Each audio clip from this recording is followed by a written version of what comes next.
Welcome to the Deep Dive. This is where we sift through sources to pull out the key insights, basically giving you a shortcut to getting informed on complex topics. Today we're diving into a really compelling story, the life of someone named Mokon. We're using biographical excerpts called MOKON, from system clash to creative redemption. And our goal really is to unpack how a life that started with, clashes with authority and some tough choices eventually found its footing in creativity. It's quite a ride. We're talking a SWAT raid when he was just 13, then varsity football mixed with hustling, military dreams that got sidetracked, and then finding his voice, literally through music, even while behind bars. Okay, let's unpack this. Mokon's journey seems to have sparked with music, specifically Tupac Shakur's voice, but it wasn't long before that spark met some serious friction, so let's start at the beginning. His first real brush with the system, he was just 13, 7th grade, had a single joint, and that led to a 10-day suspension, plus time at this place, Livestream Academy. But it escalated, right? The source paints this picture. He's watching Seinfeld, eating yogurt, just a normal kid on the couch, and suddenly, he feels like he's being watched.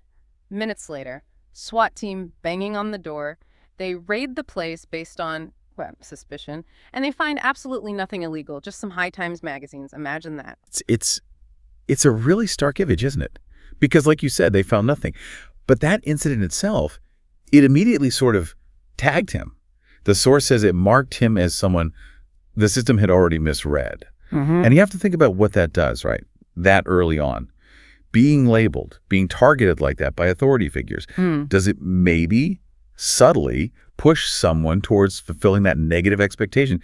It's a heavy thing for a kid. Yeah, a heavy thing indeed. And those contradictions, they just kept piling up. In high school, he's apparently living these dual lives. On one hand, star varsity football player, recognized for that. But then there's this other reputation, an underground hustler. Two completely different paths. Exactly. And that second path, it had consequences. He got expelled. 11th grade. The reason? Distribution on school grounds. So the hustle caught up with him. It did. And then there's this image from his senior year, which is just striking.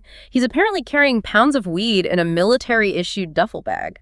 Wait, a military bag? Yeah, the same bag, the source says, that was meant for his football pads. Wow. The symbolism there is pretty intense. Right. But underneath all that, the source highlights this ambition. He apparently dreamed of Navy SEAL blues, not prison blues.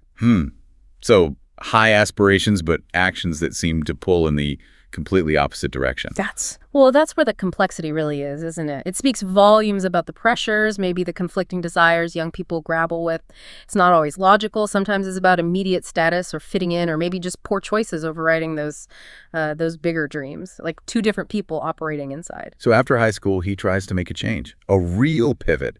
He and his cousin actually enrolled together, Navy's buddy program. They're ready for boot camp. Okay, so a serious attempt to get on that military track he dreamed of. Exactly. But then, roadblock.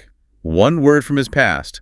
Distribution. The juvenile offense. That exact one. Even though it was juvenile, it was still there, blocking his path. Still haunting him. Totally. They told him, look, you might be able to reapply, but you need your records expunged, and you need 17 college credits. That's a high bar. So he shifts gears, maybe out of necessity, maybe hope. He goes to college. First, Okaloosa-Walton Community College, then Hillsborough and Tampa. And apparently, he wasn't exactly living like a typical struggling student. He and a friend, Robbie, were in this place called the Grand Reserve.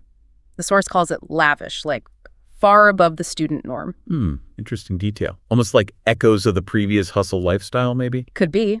But that path didn't last either. He dropped out. And when he dropped out, that military window, it closed for good. That was been crushing, trying to follow the rules, get the credits, only to have it fall apart. And it really drives home that point about these judicial walls, as you put it earlier. Yeah. How even mistakes made as a kid can just keep echoing, keep closing doors, even when someone is actively trying to move forward. It makes you question, are these systems designed for second chances, or do they inadvertently trap people? It's a tough question. And unfortunately, the legal trouble wasn't over. Fast forward to 2008. New charges. Armed burglary, grand theft. And this time, it leads to actual prison time. 30 months in the Florida Department of Corrections. Right, so prison blues became the reality. Yes. But this is where the story takes a really significant turn. Inside prison, behind bars, Mokon apparently sharpened his pen. He really leaned into writing. turned that confinement into a space for creativity, wrote dozens of verses, including one called Never Look Back, which, get this, he wrote during 30 days in solitary confinement. Wow, solitary confinement. That's Yeah. that's finding light in the absolute darkest of places. It really speaks to the power of creativity, doesn't it? As a tool for survival, for resilience. When your physical freedom is gone, the mind can still create. It can still find expression. It's not just coping. It's like finding purpose, redefining yourself. Even in that environment, it's a testament to human resilience, really. Absolutely. And this passion for songwriting, it wasn't entirely new. It had been there before. The sources mention early efforts like DIY tracks on a laptop back in 2005. Gone Fishing, one was called. And he had some featured verses out, like one called Honestly in 2007 with a group called Testimony Music. So the seeds were already planted. Definitely. And there's another detail from 2008, just as he was facing that prison sentence. He recorded a track called Think What You Think, almost like preparing himself, maybe putting his thoughts down before going in. Like a message in a bottle almost, documenting that moment. Yeah. And then after his release, that's when music really seems to become central. He created music off and on between 2010 and 2018, but from 2019 onward, the source says he dove headfirst into production, really honing his sound, mastering the tools, and crucially, it says his craft kept him anchored. Anchored. That's the key word, I think. So what does this all really boil down to? It seems music wasn't just something he did. It became his lifeline. It became his path towards, well, maybe redemption isn't too strong a word. It shows how finding that one thing, that craft, and pouring yourself into it. Yeah.